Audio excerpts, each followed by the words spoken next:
வணக்கம் மக்களே.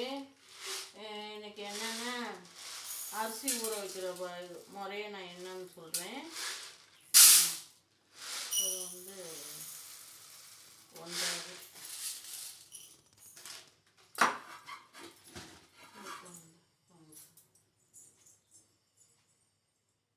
ஜவ்வரிசிங்க வச்சேன்னா எங்கே அதையே தூக்கி அங்கே வச்சுக்கணும்.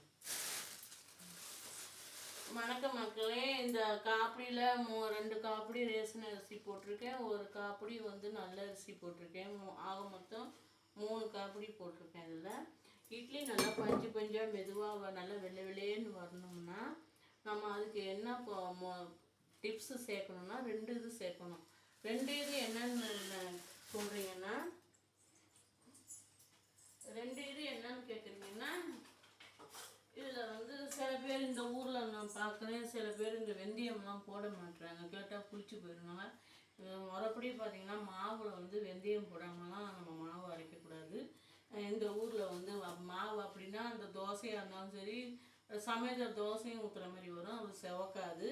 இட்லி நல்லா பஞ்சு மாதிரி வெள்ளை வெள்ளையாக வரணும்னா இது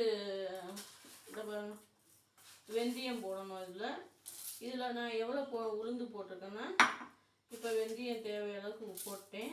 இதில் எவ்வளோ உளுந்து போட்டிருக்கேன்னா இதில் 1.25 போட்டிருக்கேன். இதில் நாங்கள் வந்து எப்பயுமே நான் இதுதான் அளந்துக்குவேன், ஏன்னா கரெக்டாக இருக்கும்.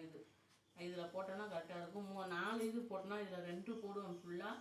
இப்போ நான் 3 காப்பிடி போட்டிருக்கனால உளுந்து வந்து 1.5 போட்டிருக்கேன். அடுத்தது என்ன பார்த்தீங்கன்னா, இது மாவு ஜவ்வரிசி. இது ஜவ்வரிசிலே 2 இருக்குது, ரப்பர் ஜவ்வரிசி, இது மாவு ஜவ்வரிசி. இந்த மாவு ஜவ்வரிசி போட்டிங்கன்னா இப்போ இதில் நான் வந்து 1.5 இது போட்டிருக்கேன். இதில் அரை உலக்கு மாவு அரிசி ஜவ்வரிசி வந்து இதில் போட போகிறேன். அடுத்தது ஒன்று போடுவேன், முத்துக்கொட்டை. அது வந்து இந்த ஊரில் கிடைக்கல, நான் அது எங்கள் ஊரில் தான் கிடைக்கும் அதெல்லாம். இப்போ வந்து நான் 3 காப்பிடிக்கு நான் எவ்வளோ போடுறேன்னா, இங்கே பாருங்கள். இது எதுக்கு இதெல்லாம் போடுறோம்னா, இட்லி நல்லா கடை இட்லி மாதிரியே நல்லா பஞ்சு பஞ்சாக இருக்கும். நம்ம இது அடுத்த வாட்டி இந்த முத்துக்கொட்டை ஒரு 5 தான் போடணும். அது ரொம்ப ஒன்றும் இல்லை, அது உடம்புக்கு நல்லதுலாம், அது கெடுதல்லாம் ஒன்றும் கிடையாது. ஹோட்டலில் நான் வேலை பார்க்குறப்போ போடுறப்போ நிறையா போடுவோம் முத்துக்கொட்டை.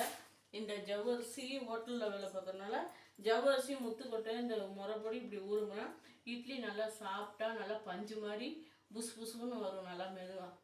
இது இங்கே பாருங்கள், இந்த உளுந்து இந்த அரிசி முத்துக்கொட்டை கிடைக்கல. அடுத்த வீடியோ போடுறப்ப நான் முத்துக்கொட்டை வாங்கி போட்டு உங்களுக்கு அந்த இட்லி நாளைக்கு நான் இட்லி சுடுறப்போ உங்களுக்கு நான் இட்லியை காமிக்கிறேன். இன்றைக்கி வந்து நான் இது மாதிரி காமிக்கிறேன். இது மாதிரி இதை ஊற வைக்க போகிறேன். இதை ஊற வச்சுட்டு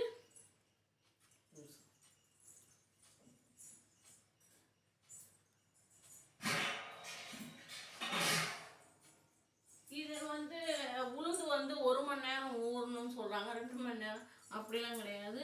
உளுந்து வந்து நம்ம ரொம்ப ஊறக்கூடாது. உளுந்து வந்து அரிசி வந்து ஒரு 2 மணி 3 மணி நேரம் ஊறினா உளுந்து வந்து ஒரு அரை மணி நேரம் தான் ஊறணும். ஏன்னா அப்போ தான் உங்களுக்கு மாவு நல்லா காணும். உளுந்து ரொம்ப ஊறிச்சுன்னா அது ஒரு மாதிரி அடைஞ்சிரும் சொல்லுவாங்க பார்த்தீங்களா, அது மாதிரி அடைஞ்சிரும். நீங்கள் கவனமாக எங்கேயோ உளுந்து 3 மணி நேரம் 4 மணி நேரம் எங்கேயுமே ஊறாது. எப்பயுமே வந்து இட்லிக்கு வந்து ஒரு அரை மணி நேரம் ஊறினா போதும், சாஃப்டா இருக்கும். ஆனால் இந்த ஜவ்வரிசி வந்து கொஞ்சம் ஊறணும். ஒரு எப்படின்னு கேட்டால் ஒரு 1 மணி நேரம்னாலும் இந்த ஜவ்வரிசி ஊறினா தான் அது சாஃப்டாக இருக்கும் இட்லி. நாளைக்கு இந்த இட்லி எப்படி இருக்கணும்னு நாளைக்கு நான் உங்களுக்கு காமிக்கிறேன். இன்றைக்கி இது உங்களுக்கு ஊற வைக்கிற முறையை நான் காமிச்சேன். நாங்கள் வந்து 3 காப்பிடி போட்டோம்னா நாங்கள் 2 நாளைக்கு வச்சுக்குவோம், 2 நாளைக்கு 3 நாளைக்கு எங்களுக்கு வரும். அது நீங்கள் வந்து சின்ன ஃபேமிலியாக இருந்தால் நீங்கள் போடுற அளவு போட்டு இது கொஞ்சம் அள்ளி போட்டால் போதும், உளுந்து தேவையானது போட்டால் போதும்.